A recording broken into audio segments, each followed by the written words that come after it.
you don't struggle, you don't get better. If I can make you miss 80% of your shots in this drill, that's the best thing for you right now. Then it's gonna be really hard to like become a good basketball player. Where America, it's all about like where the camera's at. Hey everyone, it's Josh here in State College, PA. Today I have a special guest, Coach Ethan Koza, who is a basketball trainer and basketball YouTube creator with almost 80,000 subscribers. Coach Ethan, thanks for joining me today. Hey, welcome to State College, Josh. I appreciate you having me back on for another vid today.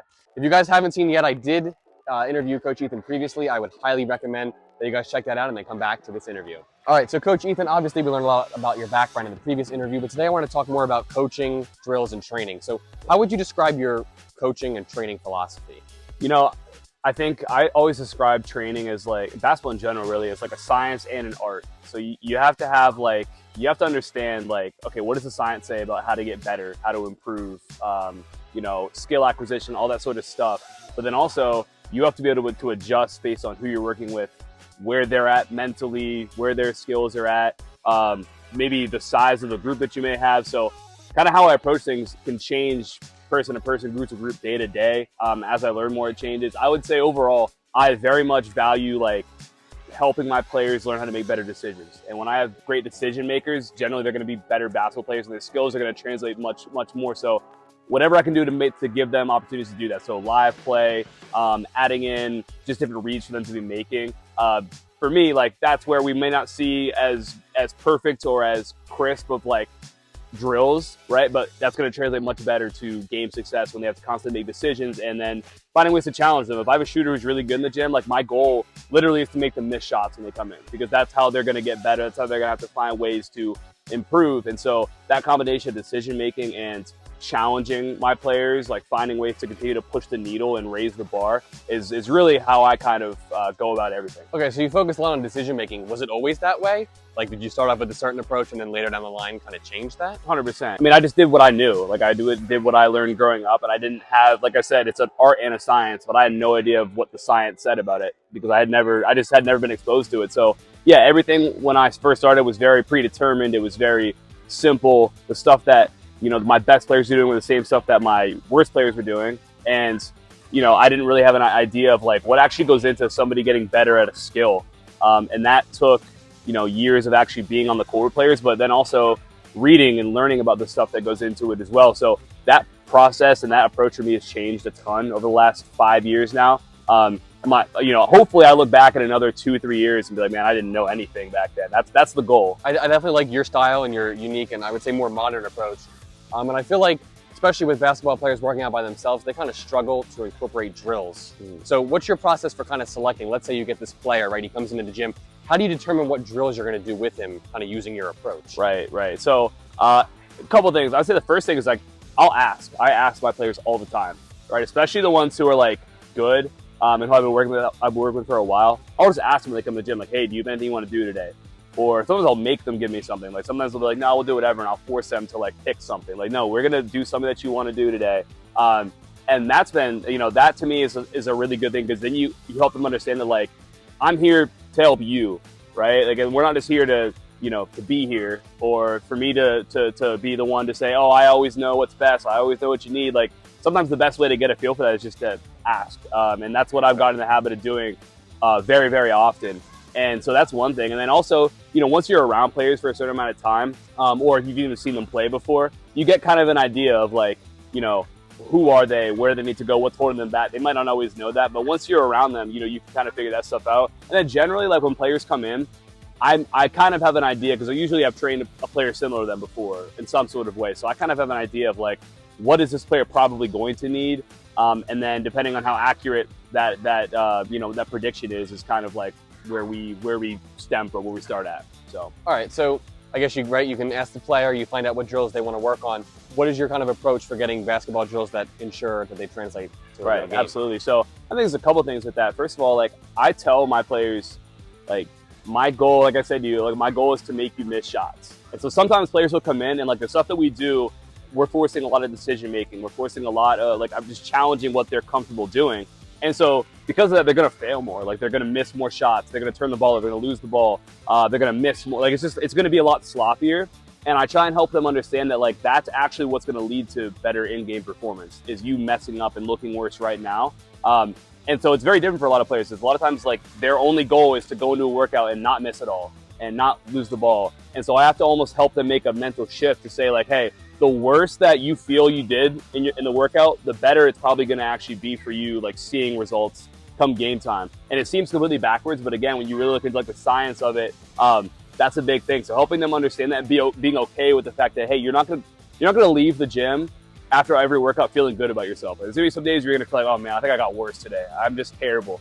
And that's my goal. That's my job. So if you never leave the gym feeling like that, you're not getting better. So I can look at that and I can say, oh man, they're making too many shots today, and I got to find a way to make them miss more. I got to find a way to up the challenge right there. And by helping them understand that, like, what we're doing is expanding your capacity, that's going to lead to you having more options, more ability when it comes to the games right there. But helping them work through that shift, because it's a tough thing to deal with, especially for younger players, is really, really important. And like I mentioned earlier, going back to, like, the decision-making stuff and finding ways to get to live play as often as possible, especially if there's a group, helps them take what we're doing and learn how it applies to, you know, the situations that they're going to be in. You can getting players to practice those drills and they're translating. But how do you feel like players, especially those watching at home, practicing on their own maybe, can accurately measure their progress and know that they're actually improving? Yeah. So I would say when it comes to training by yourself, one of the most important things is finding ways to, like, be right on the edge of what's comfortable for you. So it's referred to as, like, the Goldilocks principle, where it's like, you know, Goldilocks walks into the house and, you know, the first chair she sits in is too tall, the next one's too short, and the next one's right in the middle. So it's like that principle. So with our training, we don't want it to be, like, super easy, right? Which is a problem that a lot of players face. Like, they do the same thing every single day. They never make any adjustments. So eventually it's not even a challenge. They sleepwalk through the whole thing. And they get to a game where they have to, like, they have to be there mentally, and they have to, you know, deal with things that are difficult, and they don't work on it because everything they do is easy, right? So we don't want to be there, but we also want to be on the other side of it where, you know, we never succeed. We miss every single shot because that's too hard, right? So we want to find a place that's right in the middle where I usually say you want to be succeeding like 30 to 60% of the time. And then that flip side of it, you're failing a lot, right? You might be failing 70% of the time. You might do a drill and you miss 70% of your shots. Right? I've got players who are going to be on full ride Division I scholarships who will come in and I'm like, if I can make you miss 80% of your shots in this drill, that's the best thing for you right now, because you're not used to it, and that's going to force you to get better. So you can take the same approach when you're by yourself. It's like, can I find a way to take this drill that's easy and make it a little bit harder until I feel like, oh man, I'm kind of struggling with this right here. A simple way to do that would be, like, instead of just going for makes and your shooting drills, you go for makes in a row, right? And now there's more pressure on your shots and it's harder to succeed. For ball handling, I think a really simple way to go about it is just, like, you're doing a drill, can you do it faster? Like, can you go harder with it to the point where you start to lose the basketball? Can you challenge the speed that you're going at? That's something that I think is really important with ball handling specifically. It's like, can you move the ball fast enough to keep it up with you? The best way to train that is by just working right on the edge of, I might lose the ball every single time. Like, I'm like close to that. And that's a great way to be able to do that. But ultimately, if something's easy for you, you got to find a way to take it to another level challenge wise. And that's how, you know, whether you have someone to work out with or you're by yourself, like, that's the science of it. You're going to get better if you do that. So really, I guess struggling is good for you, right? It sounds backwards. You need it. You need. I would take it a step farther. I would say you literally need the struggle. If you don't struggle, you don't get better. Like, it's just how it is right there, because your brain takes, like, those failure reps where, like, okay, you miss a shot. What that forces you to do is like self-organize and adjust and say, okay, well, how did I miss that shot? I missed it long. So what do I need to do to fix it next time? And now you're able to dial in and become a more precise shooter because there was that miss rep. If you never miss, you never have to go through that process, right? So even if it's a ball handling drill and you lose the basketball, or it's a live finishing drill and you got blocked, you have to then self-organize and figure out, like, what happened, why did it happen, and how can I fix it? And that's literally what the game is, right? Every single time when you're in the game, it's a different situation where you have to figure out, like, what's the best course of action? What's the best decision to make right here? How can I go about doing this? Okay, last possession, I lost the ball. Well, now how do I do better on this possession? And so being able to constantly be in that state is, like, the most important thing possible. So I tell my players, like, if I'm not making you miss when you're in here, I'm not doing my job, because it's not helping you get better. All right, so I've been doing a lot of, I would say, really young basketball players, anywhere from like 4th to 8th, a few in the early high school. And my number one goal is always to help make sure that they can get better. So what key skills should I be teaching them, or if they're watching from home, what key skills should they master before entering high school? Yeah.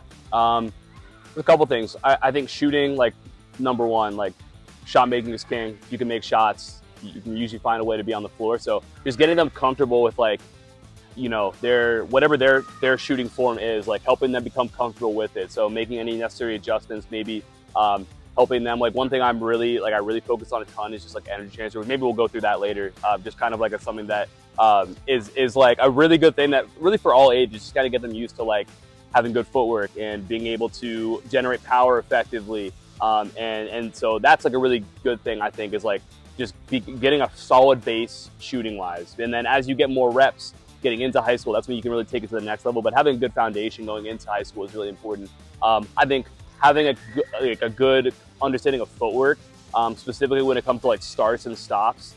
So like something I refer to a lot is like drop footwork and different stuff and different snatches and punches, ways to be able to just like stop, change directions, all that sort of stuff. Being able to control your feet is such a crucial skill to have. And when you have control of your feet, a lot of times that's going to lead to you being a better ball handler as well. You're going to have better ball control because of it. So those are probably the two biggest things that I would say are going to lead to you being successful, especially if you're a younger player, like kind of working your way up. All right, so shooting and footwork. If you're watching this at home, after you're done watching the whole interview, you've got to get outside and work on those two things. And I feel like what's interesting lately, I've been training a lot of basketball players, right? We're both based in the U.S. I'm seeing a lot about the basketball culture, and I guess really other sports too overseas. So why should a basketball player try other sports and get involved in other different things? Almost going back to the question you just asked, like one of the most important things for younger players is like being a good athlete, right? If you don't have a certain baseline of just athleticism, like how fast can you run, how high can you jump, how good is your hand-eye coordination, then it's gonna be really hard to like become a good basketball player. Because at the end of the day, like you look at these guys who are the best players in the world, and it's not just the skill level that they have. There's a lot of great, like really skilled players, but it's the athletes that you have. So like the difference between like a Division I guard and Division III guard might not be the skill. They might both be able to shoot the exact same, but that Division I guard might be taller and a better athlete, and that's the difference right there. So using different sports, and you know, whether it be soccer or running track or playing football, and developing yourself as an athlete, especially as a younger player, is really good for, again, building that foundation so that by the time you decide, hey, you know what, I want to be a basketball player, you have the necessary tools to be able to develop and become a great basketball player. But starting young and building that athleticism overall is a really, really important thing. So I think it's really important that players just like do as much athletically as they can, expose themselves to as many different things as they can, and that's going to ultimately pay off down the line. Because they're going to be a better athlete because of it. I think we learned a lot today in terms of shooting, mastering the fundamentals. I decided to tell my fans, I said, hey, I'm interviewing a basketball coach and trainer, so give me your best question. I think this is probably one of the top ones I got. I really want to hear your perspective on it. So the question is, how hard or what are the odds to make it to the NBA, and what does it take to make it? The NBA, I used to know like the actual numbers. Like I used to know like what exactly it was. It was something like to get to the college level, it was like, I want to say it was 0.3%. So it was like 3, or maybe it was 3%. But it was essentially like you take the 10 teams in your area, like let's say 10 varsity teams in your area. You take the top 10 players on each team, and I think it was 3%. So you take 100 players essentially, 10 players on 10 teams, and 3 of them are going to play college basketball at any level. So D1, D2, D3, like a total of 3 are going to make it. Right now, obviously that depends on where you live. Like some leagues are going to have more players, some leagues are going to have none. Right, so that's on average right there. And then the amount that makes it to the NBA is like a fraction of a percent of that group, right? So obviously, like that's what the numbers say. To me, like I think there's so many different paths to get there, and you see guys every year who it's like, you know, they aren't supposed to be in the NBA. You take guys like Derek White, who coming out of high school have no offers. Like they go to a D2 school, and then you know hit a growth spurt late. Next thing you know, you're at a Pac-12 school. RIP that conference now, I guess. And then and then you have guys like Dalton Connect too, who's like going to JUCO and then going to a low major, and then he's at Tennessee, and then he's an All-American, and now he's a first-round draft pick. Like you never know. So to me, it's like you got to control the controllable things. So it's like how good can I become at what I need to be good at? So somebody talked about like the shooting, like how great of a shooter can you be? You don't have to be super tall or a big athlete to be a good shooter. Like that literally just takes work, and it takes you caring a lot about it and you being almost obsessive with being great at it. So if you can, like I said, shot making is king. If you can make shots, you'll have to let the cards, you'll have to let that play out how it does, because you just don't know. But when you can control stuff like that, and making the right decisions constantly, you give yourself the best opportunity to do that. And then again, a lot of times what that's going to come down to is how big and athletic are you? And that's the difference between playing in this league or this division and that division. But you don't really control a lot of that. So you got to do the best thing you can. And then, like I said, there's guys every year who it's like come out of nowhere and something happens, and next thing you know, they have this opportunity to play. But you got to do what you can control and spend like 100% of your focus on that. What are some quick tips, or not hacks, but ways for European basketball players who are coming to the U.S. for high school basketball? What should they understand about the high school basketball culture over here versus over there? Yeah, it's definitely different. I think you can especially see it when you watch like European basketball versus American basketball. And even if you talk to players who have played in both, it's like you have a very different approach and a very different mindset in Europe than you do in America. Where America, it's all about like where the camera's at. It's all about like, is Ball's Life going to post me on their page? Is Overtime going to post me on their page? Like that's what people care about, and that's what I think social media kind of plays into a lot in America.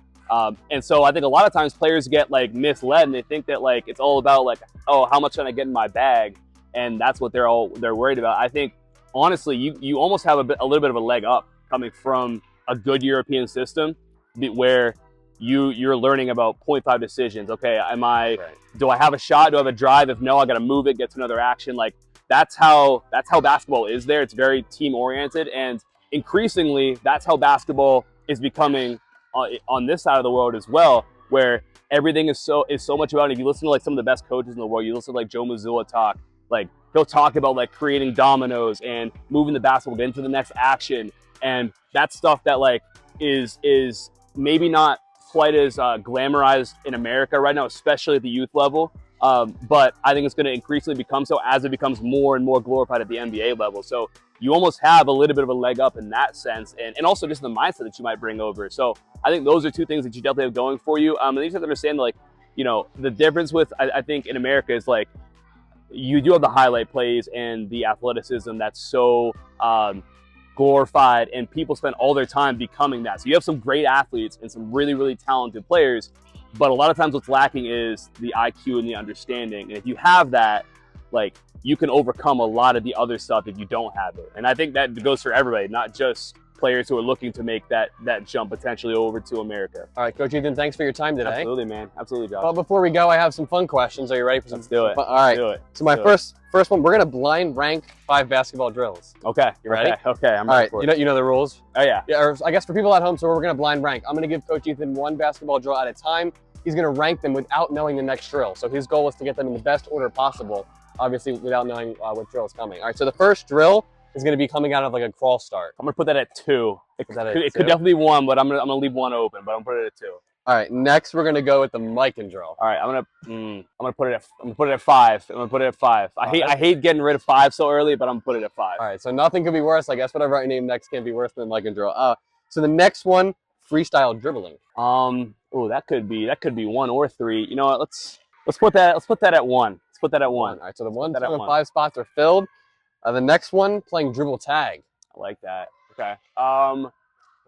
We'll put that at 4. I do like it, but we'll put it at 4 because I feel like you're gonna have a good one coming up right here. And my final one is contested or closing out shooting. Oh, that's perfect. We'll slot that in right at 3 right there. That is a staple for me for sure. Okay. So I don't mind that at all. All right. So what was our order? What did we end up with? We have freestyle dribbling at 1. We have crawl starts at 2. We had contested shooting, closeout shooting at 3. We had dribble tag at 4, and then we had the Mikan drill at 5. The next fun question, here we go. I would like to know, what is your NBA Mount Rushmore? So 4 players who you think kind of represent the NBA right now.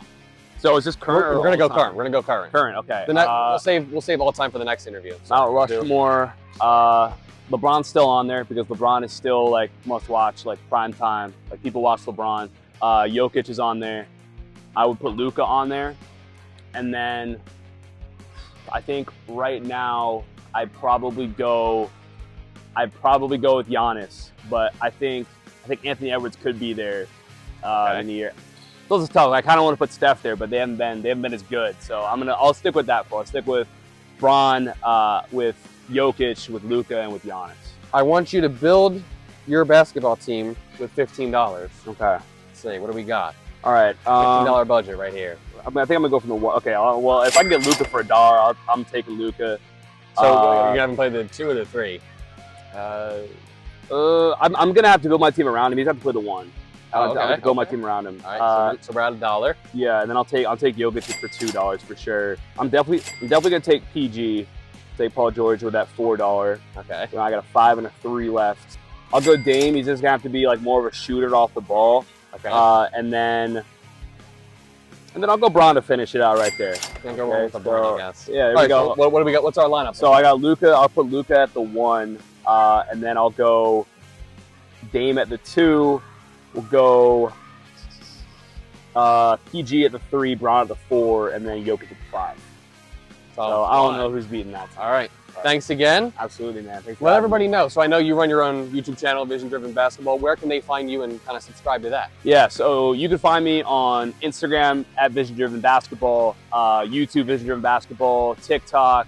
Those are really my 3 main platforms, I would say. But yeah, no, Josh, I appreciate you having me on. Always a pleasure, and you know, hopefully some people got some value from this. So. Of course, yeah. So I feel like the only correct way to test out what we learned today would be to do a workout. Do you have time for a quick workout? Absolutely, man. Let's get into it. All right. Thank you guys for watching. Click on the screen to watch our basketball workout.